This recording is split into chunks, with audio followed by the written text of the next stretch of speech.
ஒரு கோழியின் ரத்தமோ, ஒரு மாட்டின் ரத்தமோ, ஒரு புனித தண்ணீரோ, ஒரு யாகமோ, ஒரு பூஜையோ, ஒரு தாயத்தோ தலடோ உன்னை அவருக்கு முன்பாக நிறுத்த முடியாது.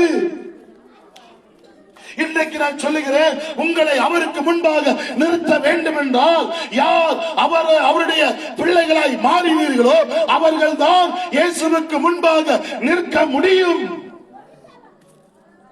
அவருக்கு முன்பாக நிற்க இந்த கிராமம் ஆயத்தமா? என் ஜனங்களே, நீங்கள் ஆயத்தமாக இருக்கிறீர்களா? இனி கொஞ்ச காலத்தில் அவருடைய கோபம் இந்த பூமியில் பற்றி எரிய போகிறது.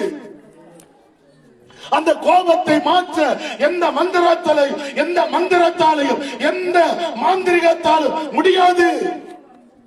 அந்த கோபத்துக்கு முன்பாக நீங்கள் நிற்க வேண்டும் என்றால் அவரை உள்ளத்தில் ஏற்றுக்கொள்ள வேண்டும்.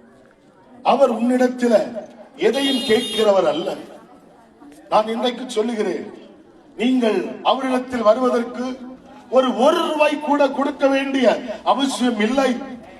இந்த இயேசு உங்களிடத்தில் எதையும் கேட்கவில்லை. அவர் உங்களிடத்தில் கேட்பதெல்லாம் உங்கள் இருதயத்தை தான். உங்கள் உள்ளத்தில் அவருக்கென்று நீங்கள் இடம் கொடுத்தால் அவர் உங்கள் உள்ளத்தில் வருகிறது மாத்திரமல்ல, உங்க வாழ்க்கையை அவர் ஆசீர்வாதமாய் மாற்றுவார். உன் வாழ்வில் இருக்கிற துக்கங்களை அவர் சந்தோஷமாய் மாற்றுவார்.